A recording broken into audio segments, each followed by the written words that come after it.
Y vamos directamente a nuestro evangelio del día de hoy, tomado de Mateo, en su capítulo 16, de los versículos 24 a 28. Dice Mateo: En aquel tiempo Jesús dijo a sus discípulos: El que quiera venir conmigo, que renuncie a sí mismo y que tome su cruz y me siga. Pues el que quiera salvar su vida, la perderá, pero el que pierda su vida por mí, la encontrará.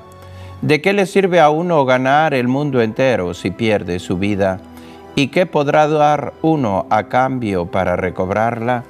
Porque el Hijo del Hombre ha de venir rodeado de la gloria de su Padre, en compañía de sus ángeles, y entonces dará a cada uno lo que merecen sus obras. Yo les aseguro que algunos de los aquí presentes no morirán sin haber visto primero venir al Hijo del Hombre como Rey. Esta es palabra del Señor.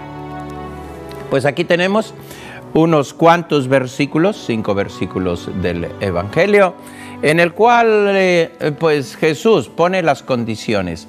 Pero casi siempre que tú y yo hemos escuchado este Evangelio, se subraya mucho la parte negativa. Tome su cruz. Ay, aquí entramos ya en materia.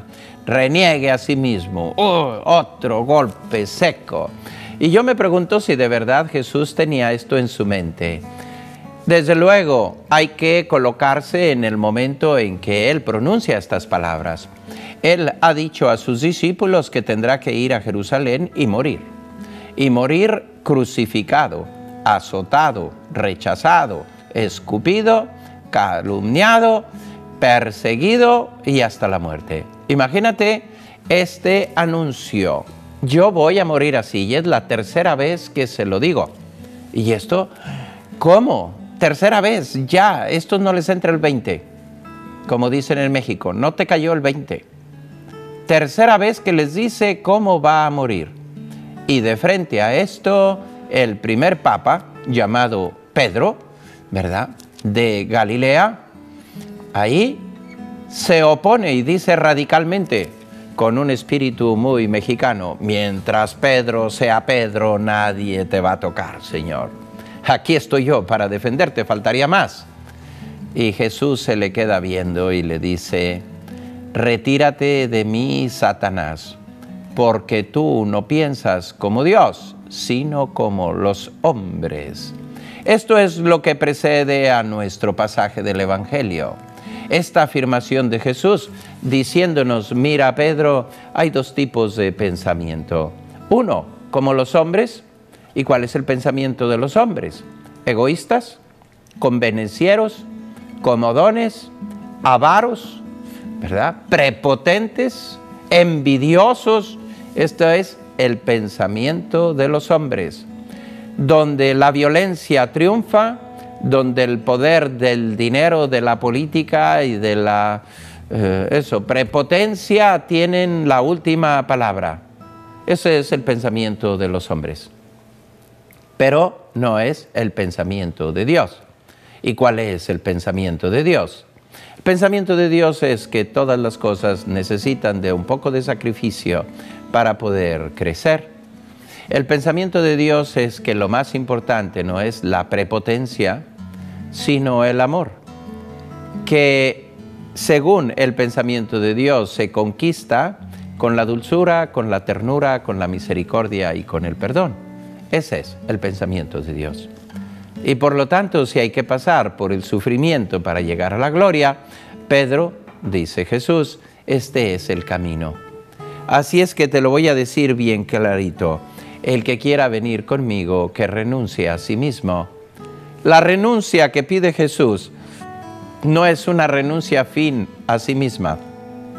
Y en realidad habría que entender exactamente qué dice Jesús o qué entiende Jesús por renuncia a sí mismo.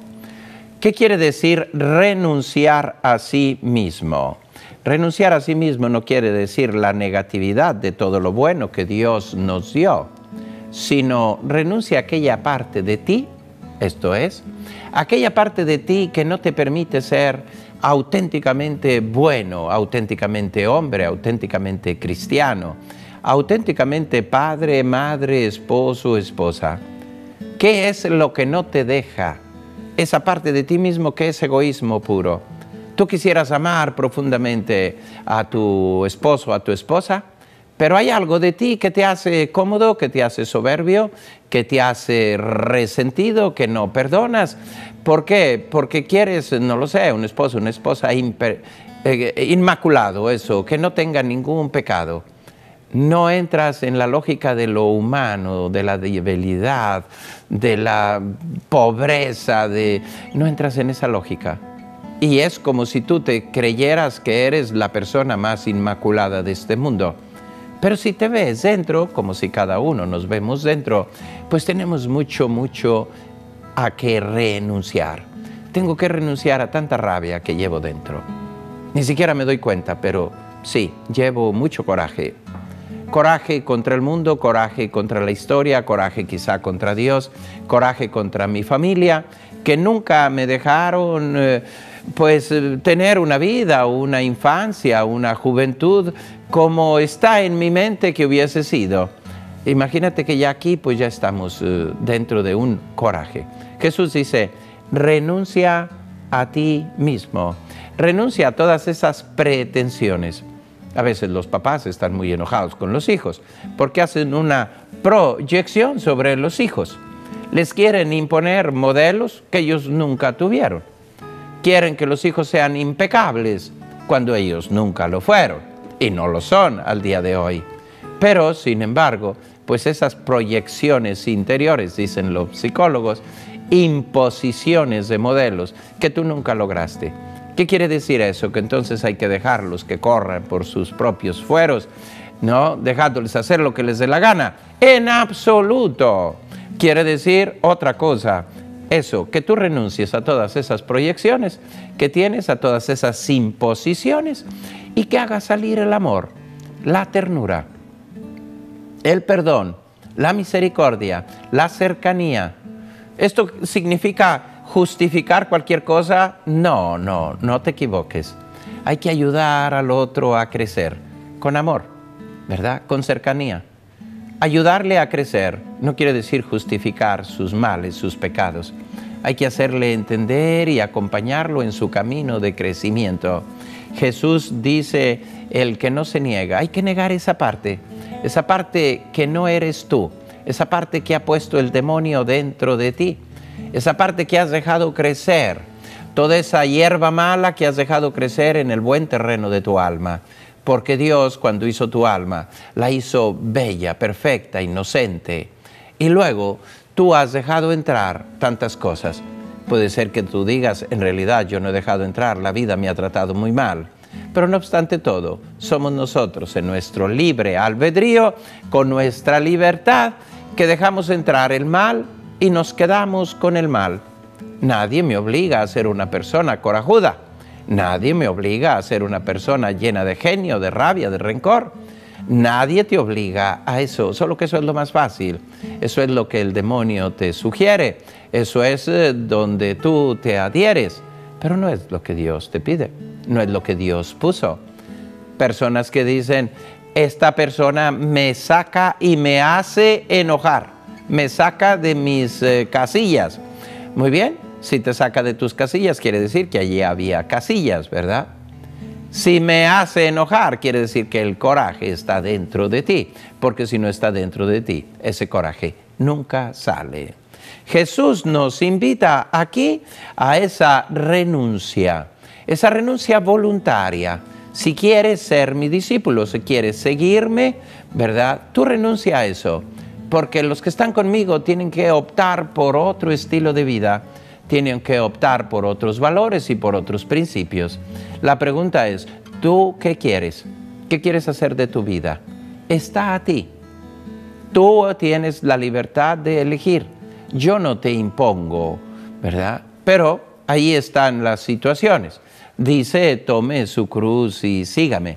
Ya te he contado y te lo contaré después de la pausa, ¿verdad? Lo que le pasó a uno, pues que llevaba su cruz. Lo he contado en otro momento, pero siempre que se habla de la cruz, pues me viene a la mente y te lo vuelvo a contar. Una pequeña historia, una historia que nos ayuda a entender cómo esa cruz que tenemos y que llevamos todos, ¿verdad? Tenemos que amarla, tenemos que tomarla con mucha libertad y con mucha disponibilidad. Tomar la cruz es el secreto para un camino de paz, de serenidad, de tranquilidad, ¿verdad? Un camino de sana convivencia. Bien, pues prometí contarte la historia de aquellos que tomaron su cruz. Cuentan que una vez, pues un grupo de personas tuvieron un sueño, o mejor digo, uno tuvo un sueño y vio que todo el mundo que estaba a su alrededor caminaba cada uno con su cruz. Él pues sufría un poco porque no quería aceptar esta cruz. La consideraba que era la más pesada, que era un castigo de Dios, que no sabía por qué le había tocado esta cruz tan enorme, tan larga, tan pesada. Le hacía mal por todos sitios. Y veía a todos a su alrededor y todo el mundo caminaba.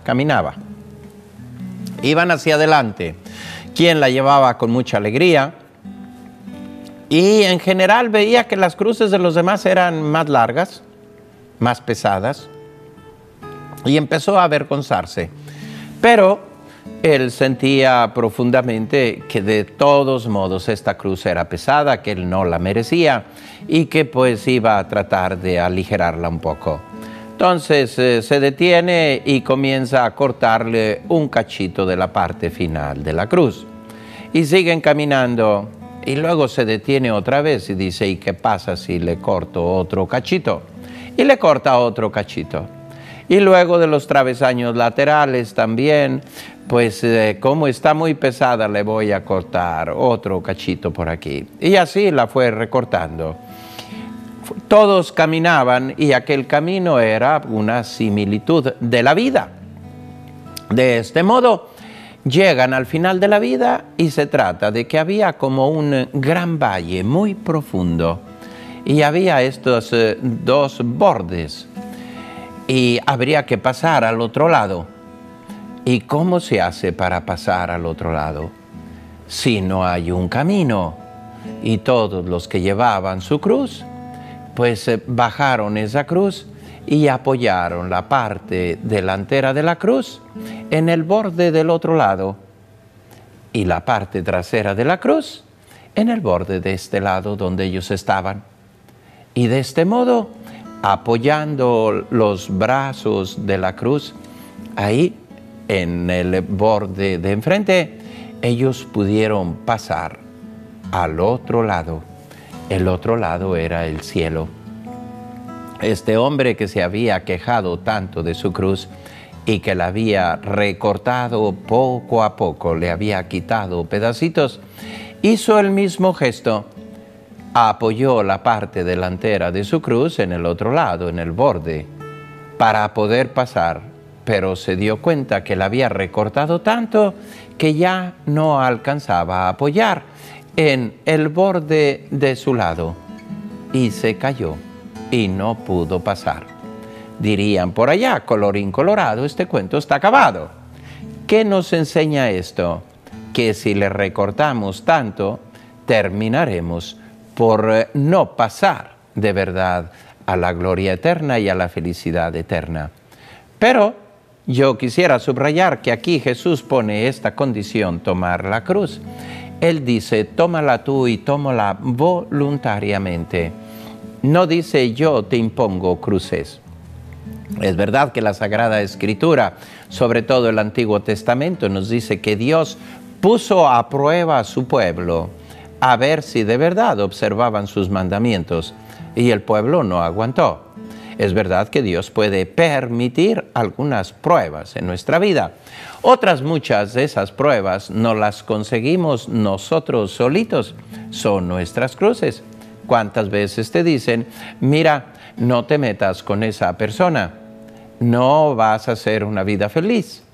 Y tú, con los ojos cerrados, un poco terco, terca, no importa, no es lo que ustedes dicen, les tienen mala voluntad, es una persona fabulosa, o tú sientes dentro de tu conciencia que tales pasos no tienes que dar, y tú de todos modos vas adelante. Yo digo, el fumador, pues en línea de principio sabe que se está buscando un buen cáncer. Puede ser que nunca le llegue y alabado sea Dios, pero está haciendo todo lo posible por conseguirlo. Igualmente, el que bebe mucho, pues sabe muy bien que se está consiguiendo una buena cirrosis hepática, que sus hígados van a quedar destruidos. Y puede ser que no le llegue, pero está poniendo todo lo necesario para que le llegue. Dicen, Dios te mandó esta cruz. No, Dios no te lo mandó, eres tú. O personas que no cuidan su alimentación y mira, te estás consiguiendo una buena diabetes. Tú sigue comiendo todo lo que comes y verás que la diabetes te va a llegar, ¿verdad? No, no pasa nada, mi abuelita, mi tía, ok, justifica. Y así sucesivamente, cuando nosotros en las relaciones humanas, pues somos ácidos, secos, negativos, no colaboramos, pues estás creando un ambiente de enfermedad en todo alrededor tuyo. Dices, nadie me quiere. No, es que tú lo estás poniendo. Lo estás poniendo, es decir, te estás consiguiendo que las personas no te aprecien, no quieran estar contigo, no te inviten, no te pelan, dicen por allá en México. ¿Por qué? No eres una persona que ofrece amistad, que ofrece alegría, que da gusto estar contigo, que eres servicial, que eres comprensivo. Entonces tú solo te estás buscando esas situaciones. Hay que verlo. Jesús dice, toma tu cruz. Y luego dice, sígueme. ¿Seguir a Jesús no será la cosa más hermosa de esta vida? ¿Seguirlo por ese camino de amor hasta el final? ¿Seguirlo siendo uno que perdona, que comprende? ¿Seguirlo siendo uno que ayuda, siendo uno que es disponible? ¿Seguirlo teniendo un corazón lleno de bondad y de misericordia? Eso quiere decir seguir a Jesús. Tener esos ojos de compasión para los demás, tener sentimientos de bondad, sentimientos de alegría, sentimientos de aprecio y de estima, ¿verdad? Sentimientos de ese tipo. Eso quiere decir seguir a Jesús. No pienses solo cuánto sacrificio. Jesús, en sus 33 años, pues estuvo 3 días en el sufrimiento, pero todo el resto tenía cosas maravillosas, ¿no? Jesús iba a cenas. Muchas de sus palabras las escuchamos en una mesa, cenando con los demás, compartiendo el pan y el vino, compartiendo la alegría. Se fue a las bodas de Caná, se fue a comer a casa de Simón el fariseo, a casa de Zaqueo, a casa de Mateo. Lo encontramos continuamente en un banquete, en una cena, en una invitación. Así es que Jesús aceptaba todo eso. ¿Por qué? Era el Jesús a quien todos querían tenerlo en su casa. ¡Qué gusto tenerte en mi casa! Es un placer. Alguna vez una persona me dijo, padre, yo no sé qué me pasa en la vida, que a mí nadie me invita a nada, ni siquiera de comadre. Dije, pues por algo no te invitarán. Échale un vistazo a tu vida, ¿verdad? Porque Jesús añade aquí, el que quiera ganar su vida la perderá. Casi siempre nosotros ponemos los ojos en el perder. Hay que perder la vida. Y sin embargo, Jesús pone los ojos en el ganar la vida. Él quiere que ganemos la vida. Y para ganar siempre hay que perder un poco, ¿verdad? Para ganar salud hay que perder peso, ¿sí o no? Para ganar salud hay que perder un poquito de pereza y hay que irse a hacer ejercicio. ¿Cómo ves? La naturaleza te enseña también que hay que perder. Los árboles cada año pierden su follaje porque hay que renovarse. Dicen que las víboras pierden también la piel. Y que pues los animales pierden el pelo y que, bueno, también los hombres perdemos el pelo, ¿verdad? Bien, pero dice, hay que perder algo para estar bien. La naturaleza nos enseña esas pérdidas que son necesarias para renovarse, para que la vida se renueve, recomience. Hay que perder, nosotros tenemos miedo a perder. El ejemplo más clásico, y nos lo enseñó Jesús, es el de las viñas. Les dan unas podadas que las dejan en el tronco seco. Y dices, pero si no le quedó nada a esta pobre viña, es necesario podarla. Y podarla hasta ese nivel. ¿Por qué? Porque solamente así será una viña fuerte, una viña abundante, una viña fecunda y dará un óptimo fruto. Tiene que perder. Le duele mucho que le corten esos sarmientos tan bonitos que estaban con unas hojas. Sí, pero hay que perder. Cuando no hay eso, me explicó una señora que hacía este trabajo de la viña, mira, vienen las uvas muy pobres, se hacen uvas silvestres que no sirven para nada. Ni siquiera se puede hacer vino con ellas. No sale un vino, sale vinagre, no tiene sabor, no tiene peso, no tiene cuerpo. Por eso hay que dar todos estos pasos. Aquí tienes las enseñanzas de Jesús que no son en absoluto negatividad, sino positividad. Cristo nos quiere ganar con su amor y quiere que le sigamos por ese camino de amor. Es decir, que ganemos la vida y no que la perdamos perdiendo amigos, amistades, familiares, perdiéndonos a nosotros mismos, pensando que por un camino de egoísmo nos íbamos a ganar.